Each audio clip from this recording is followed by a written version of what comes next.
some. I've gone down to old rock bottom. Fala, meus amigos, tudo bem? Hoje vou gravar aqui mais um vídeo para vocês e hoje eu vou falar sobre a relação de pesos livres e os planos e eixos de movimento.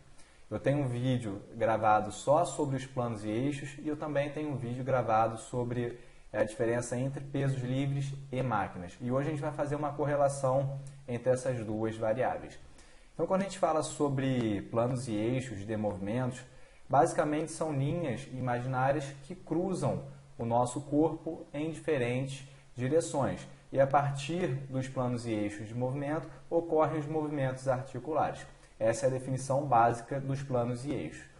O primeiro plano que a gente tem é o plano sagital, que corta o nosso corpo em lado direito e lado esquerdo, e o eixo é sempre perpendicular, ou seja, o eixo é eixo látero-lateral. E a partir desse eixo ocorrem os movimentos de flexão e extensão.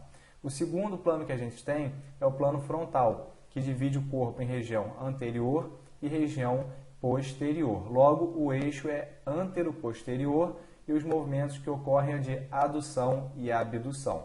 O terceiro plano e eixo de movimento que a gente tem é o plano transversal, tá? E o eixo longitudinal. E nele ocorrem os movimentos de rotação. Então, a gente tem o plano sagital, plano frontal e plano transversal com eixo longitudinal.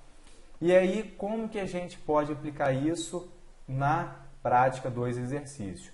Quando a gente realiza o movimento em máquina, geralmente a máquina ela tem um vetor guiado.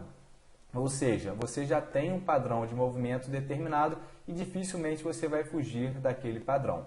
Quando você faz o exercício usando pesos livres, e aí a gente pode descrever barras, anilhas, halteres, por mais que você tente realizar o movimento em determinado eixo, você tem que ter a necessidade de músculos estabilizadores de uma forma mais efetiva.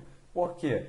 Porque esse vetor de força ele não é guiado. Então você vai ter que ter uma ação dos músculos estabilizadores maior quando comparamos com as máquinas. Então uma das grandes diferenças entre o uso de máquinas e pesos livres é uma maior necessidade de estabilização durante o uso de pesos livres, o que favorece uma maior ativação de músculos estabilizadores, certo? Então a gente tem os planos e eixos. Quando você realiza o exercício na máquina, basicamente você tem uma determinação ali do plano e do eixo que você vai utilizar. Em contrapartida, quando você faz uso do peso livre, pelas diferenças ali de mecânica e necessidade de estabilização, você tem uma maior necessidade de músculos estabilizadores. Essa é uma grande diferença entre o uso desses dois recursos.